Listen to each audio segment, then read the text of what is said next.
Number 9 کی عبارت یہ ہے، حضور اکرم صلی اللہ علیہ وسلم کو دیوبند کے علماء کے تعلق سے اردو زبان آئی۔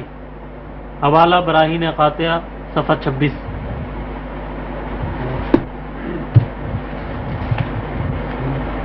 یہ لیجئے جی، یہ بڑی گستاخی کی بات ہے۔ یہ براہین قاطعہ کتاب پہلے بھی دکھا چکا ہوں، پھر آئی ہے۔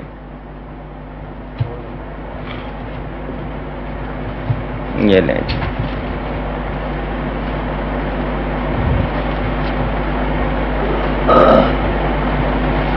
یہ اس براہین قاطعہ کے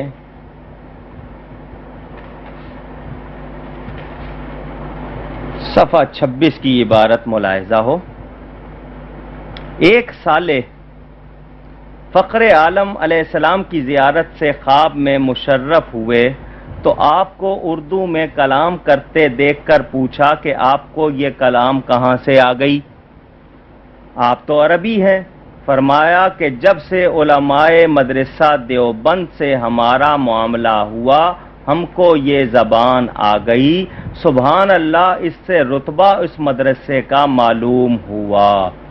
یعنی اندازہ کیجئے کہ انہوں نے یہ کہا کہ حضور صلی اللہ علیہ وسلم کو اردو جو آئی تو علماء دیوبند کی وجہ سے آئی، اور آگے لکھتے ہیں سبحان اللہ، اس سے رتبہ اس مدرسے کا معلوم ہوا۔ تو اس جملے کے کہنے کا کیا مطلب؟ کیا نبی پاک کو اس مدرسے کا یہ شاگرد بتانا چاہتے ہیں، یا یہ بتانا چاہتے ہیں کہ حضور کو اردو سکھانے والے علماء دیوبند ہیں؟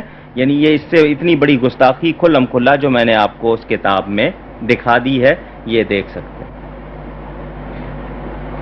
جی اگلا حوالہ۔